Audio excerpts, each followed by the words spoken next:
just all in all, this was so much fun, wasn't it? This was a competitive game. It was entertaining. This was a high-paced game. Definitely nobody had going this game the way it went because of the goals, because of the performance, because of how the game actually went. And it was good. It was quite entertaining. It was quite enjoyable. A proper football game. Why not? And it was a game where the scoreline don't tell the truth of what actually happened in this game, because Newcastle actually put up a better fight than the one the scoreline say it did. Because if we actually take all the other teams, all the other English teams, and we compare to what we saw against what Newcastle did against Barcelona, all the English teams were pretty much poor. They were poor. I mean, City was pathetic. City was as scared as anybody can get facing Madrid. They were poor. They were actually scared. They were afraid to lose. They were afraid to give 2 passes in a row. They were afraid of everything. They were afraid of this game. They played with fear, and that was obvious.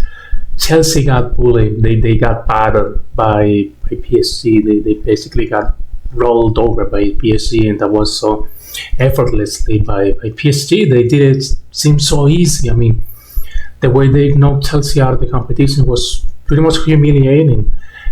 Arsenal is boring. Arsenal is just unwatchable. They perform a boring scripted game. Every set pieces, every corner, every touch, every game, every line, every play they did, every play they do, every play they make is just boring. I mean, you can easily fall asleep watching Arsenal. They boring the people, the bleachers, the people, the fans to death, and that's just unwatchable. Same thing as watching Madrid. They're just playing for the result. They're just playing for something that's just convenient. They're playing for a convenient result. They're not actually playing for the game, for the love of the game, for entertain people. They're just playing for a result. And in part, it's okay, but it's boring. I mean, come on. You can actually tell me you're gonna have as much fun watching Barcelona and Newcastle as the one you're gonna have watching Arsenal or watching Madrid, even though Madrid made like a toy out of Man City, pretty much. But they were boring. They've been boring throughout the season. And this Newcastle game, was entertaining. It was a high-paced game throughout the 90 minutes. This was fun, so much fun to watch. And the scoreline, again, like I said in the beginning of this video, the scoreline doesn't exactly tell what truly happened in this game, because it was a deceiving result.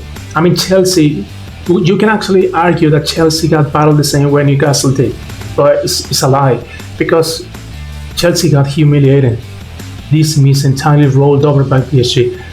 Man City basically handed the game away themselves. They basically laid the game on a silver platter for Real Madrid, and Real Madrid just say, we're going to take this from you because you obviously are afraid, you don't care, and we want it. So they did. They took it, and they were afraid. Man City was in a panic. It's almost in a panic attack mode. They were afraid, as afraid as it gets when anybody's facing Madrid. Arsenal haven't faced a proper opposition just yet. Let's face that. I mean, that's a fact. Arsenal haven't faced somebody who can actually cause trouble. They face regular teams in both Premier League and in the Champions League, because English teams are actually translating their football and their quality and their high-paced game into the Champions League. And they're running out of legs, I think. They ran too much in the first round of the competition, in the first 20 games of the Premier League. And I think they're running out of legs. I think so, because the game doesn't seem to be high pace as it used to be in the first round of the competition, the first wheel of the competition. As it looks now, it doesn't look like that.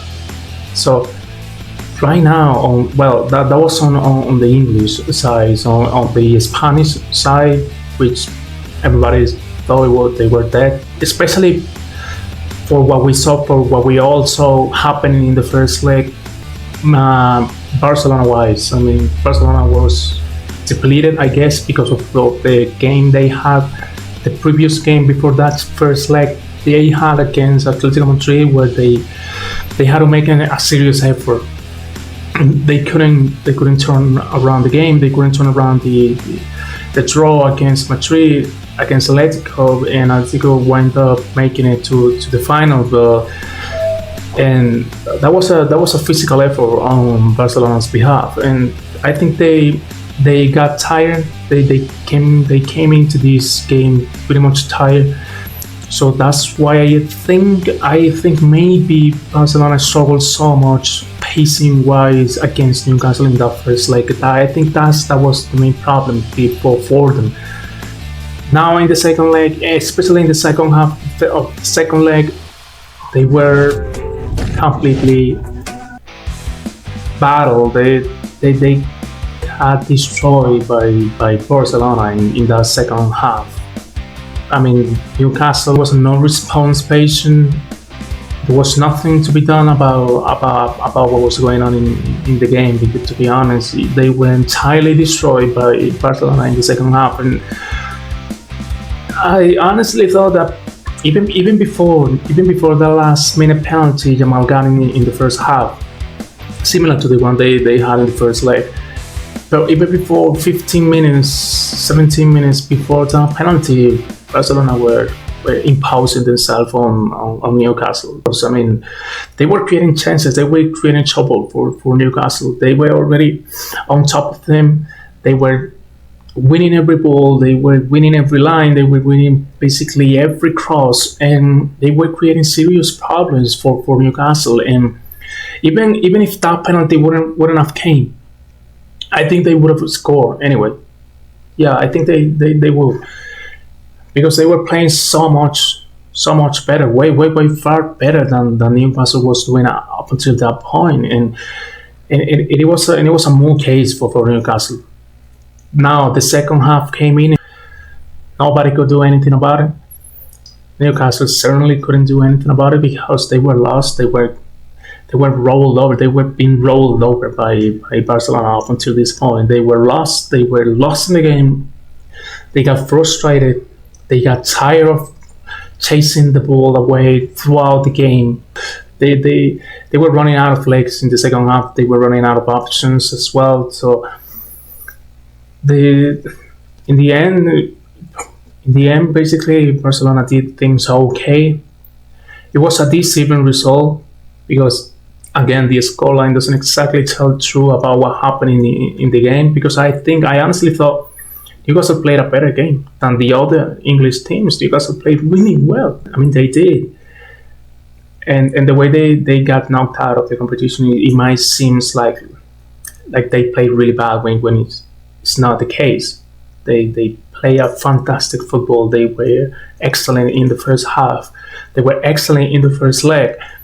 They just lost to a better team, and that's it. But the scoreline is a bit tricky because it doesn't tell you what happened in the game. If you didn't see the game, you might think this game went easily for Barcelona because of the scoreline, but it was entirely the other way around. If not, go and watch the first leg. Barcelona could have easily lost that game by 3 goals.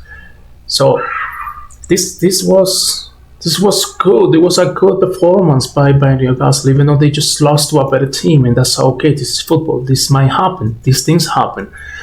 But yeah, all in all, this was a fantastic football game to watch. This was so entertaining. You couldn't take your eyes off this game because of how entertaining it was, wasn't it? So this was really fun. So much fun. So I'm happy to see more games like this in the future, more in this Champions League especially.